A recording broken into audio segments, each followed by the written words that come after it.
शाळा कॉलेजेस बंद होऊन ऑनलाईन क्लासेस देखील चालू होऊ शकतात। तुम्हाला जाणून आश्चर्य होईल मित्रांनो की हा व्हायरस माणसांचा नाहीये, तर हा व्हायरस सगळ्यात अगोदर चिमण्यांमध्ये पाहायला जायचा। तर याचे काही लक्षणं कोविडशी मिळते जुळती आहेत। जगभरातलं जाऊ द्या, आपल्या महाराष्ट्रातच या व्हायरसच्या 2 केसेस सापडून आलेल्या आहेत। या प्रकरणात होणारी वाढ हे एक चिंतेचं कारण आहे आणि एकूणच चीन मधली परिस्थिती थोडीशी गंभीर आहे की HMPV ही एक अफवा आहे। तर लक्षात घ्या, कोविड-19 ची सुरुवात देखील अशीच झाली होती। सगळ्यात महत्त्वाचा प्रश्न की लॉकडाऊन परत लागेल का? राम राम मंडळी, पुन्हा एकदा एका नव्या व्हायरसची भीती संपूर्ण जगभरात पसरली आहे। HMPV म्हणजे ह्युमन मेटानिमो व्हायरस। हे नाव तुम्ही या अगोदर देखील कदाचित ऐकलं असेल। याचा आउटब्रेक म्हणजे याची स्टार्टिंग झाली आता चायनापासून आणि हळूहळू हा व्हायरस आपले हातपाय संपूर्ण जगभरात पसरू लागलाय। जगभरातलं जाऊ द्या, आपल्या महाराष्ट्रातच या व्हायरसच्या 2 केसेस सापडून आलेल्या आहेत।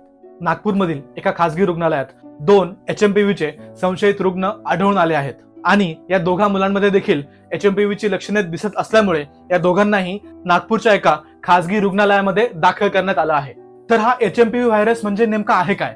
हा खरंच धोकादायक आहे का? या व्हायरसमुळे पुन्हा एकदा लॉकडाऊन लागू शकतं का? परत सगळ्या कंपन्यांमध्ये वर्क फ्रॉम होम चालू होईल का? कोविड-19 सारखं परत एकदा शाळा कॉलेजेस बंद होऊ शकतात का? आणि खरंच या व्हायरसचा सगळ्यात जास्त धोका फक्त लहान मुलांनाच आहे का?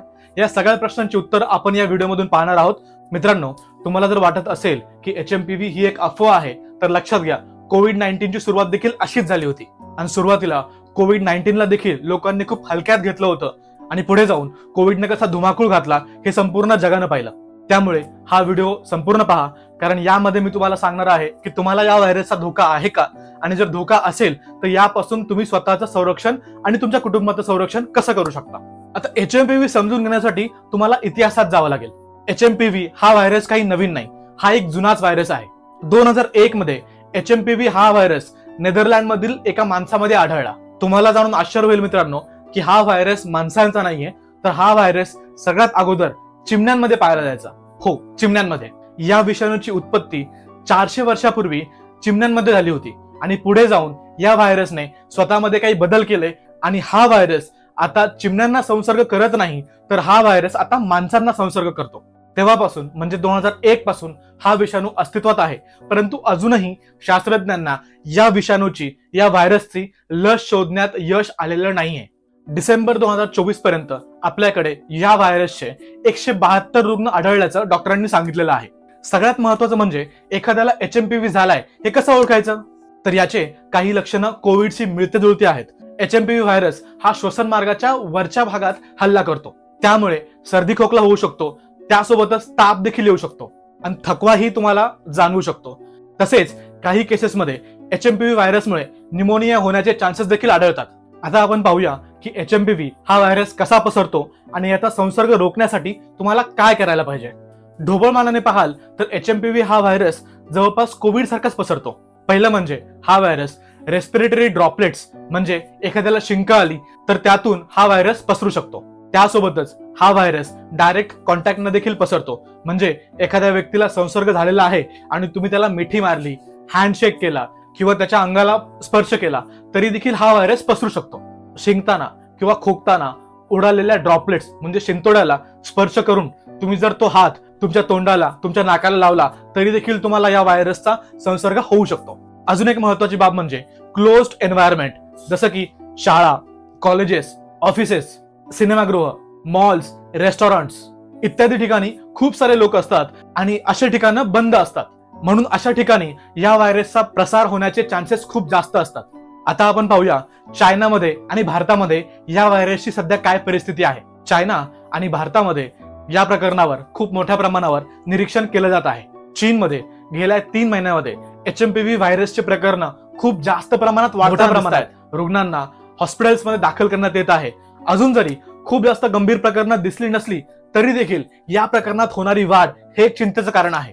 चायनामधील शांघाई आणि बीजिंग या 2 शहरांमध्ये या व्हायरसचा संसर्ग खूप जास्त प्रमाणात दिसून येतोय। त्यामुळेच WHO ने या प्रकरणावरती मोठ्या प्रमाणात निगराणी ठेवायला सुरुवात केलेली आहे, जेणेकरून या प्रकरणावरती कंट्रोल करता येईल आणि याचा संसर्ग होण्यापासून रोखता येईल। WC न्यूज आणि DW रिपोर्ट नुसार बीजिंग आणि शांघाई सारख्या शहरांमध्ये या प्रकरणाची संख्या आता वाढत आहे आणि एकूणच चीन मधली परिस्थिती थोडीशी गंभीर आहे, परंतु जर तुम्ही आपल्या भारताचा विचार कराल तर भारतामध्ये हार्डली 7 ते 8 प्रकरणं आता पाहायला मिळालेली आहेत. त्यातील 2 प्रकरणं आपल्या महाराष्ट्रातील नागपूरमध्येच आढळून आलेले आहेत. आता आपण पाहूया की या व्हायरसचा धोका कोणाला सगळ्यात जास्त असणार आहे. तसं पाहायला गेलं तर हा व्हायरस कोणालाही संसर्ग करू शकतो, परंतु काही ग्रुप्स आहेत ज्या ग्रुप्समध्ये या व्हायरसचा धोका सर्वाधिक असणार आहे, ते आपण एकदा समजून घेऊया. सगळ्यात पहिलं म्हणजे लहान मुले, म्हणजे 0 ते 5 या वयोगटातील मुलांना या व्हायरसचा धोका सर्वाधिक असणार आहे. दुसरा ग्रुप म्हणजे म्हाताऱ्या व्यक्ती,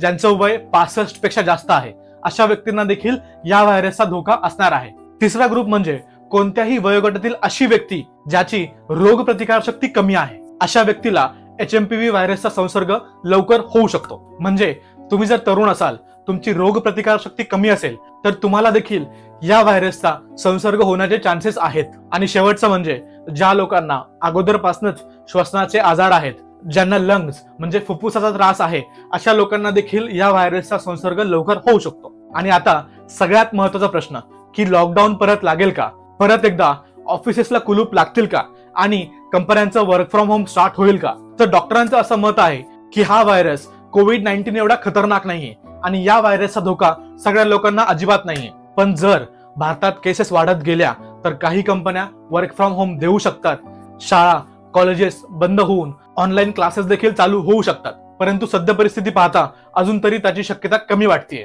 परंतु इथे एक सतर्क नागरिक म्हणून आपली जबाबदारी वाढते. जर तुमच्या घरात तुमच्या शेजारी पाजारी लहान मुले असतील, वडीलधारे आजी आजोबा असतील, तर तुम्हाला त्यांची काळजी घ्यावी लागेल, जेणेकरून हा व्हायरस तुमच्याद्वारे तुमच्या घरातल्या लहान व्यक्तींना किंवा तुमच्या आजी आजोबांना त्रास देणार नाही. तर मग तुम्हाला कोणत्या कोणत्या गोष्टींची काळजी घ्यावी लागेल? हा व्हायरस तुमच्या घरापर्यंत नाही यायला पाहिजे यासाठी तुम्हाला कोणती दक्षता घ्यायला पाहिजे हे आपण एकदा समजून घेऊया. सगळ्यात पहिलं आणि सगळ्यात महत्त्वाचं म्हणजे मास्क वापरायला चालू करा. तुम्ही कुठेही बाहेर जात असाल, गर्दीच्या ठिकाणी जात असाल तर मास्क लावायला विसरू नका. दुसरं म्हणजे हँड हायजीन, म्हणजे तुमच्या हातांची स्वच्छता. जेव्हा तुम्ही एखाद्या ठिकाणाहून याल तर घरी आल्यावरती सगळ्यात पहिल्यांदा तुमचे हात स्वच्छ धुवायला विसरू नका. तिसरी गोष्ट म्हणजे विनाकारण तुमच्या चेहऱ्याला किंवा तुमच्या डोळ्यांना हात लावू नका. आणि शेवटचं आणि सगळ्यात सोपं म्हणजे पोषक आहार घ्या, दररोज व्यायाम करा, प्राणायाम करा, जेणेकरून तुमची रोग प्रतिकारशक्ती वाढेल आणि तुम्हाला अशा कुठल्याही व्हायरसचा संसर्ग होणार नाही. तर आपण आशा करूया की आपल्या सर्वांना कोविड-19 सारखे दिवस परत पाहायला मिळणार नाहीत. आणि हो, मास्क लावायला विसरू नका आणि तुमच्या कुटुंबाची, तुमच्या परिवाराची तुम्हीच काळजी घ्या. जमलं तर हा व्हिडिओ तुमच्या घरामध्ये, तुमच्या फॅमिलीला, तुमच्या मित्रपरिवाराला शेअर करायला विसरू नका, जेणेकरून ते देखील त्यांच्या परिवाराची काळजी घेतील. आशा करतो तुम्ही बोल मराठी या चॅनलला सबस्क्राईब केलं असेल. नसेल केलं तर लगेच सबस्क्राईब करा, कारण मी तुमच्यासाठी आपल्या मातृभाषेत असेच रोज नवनवीन व्हिडिओज घेऊन येत राहणार आहे. धन्यवाद. जय महाराष्ट्र.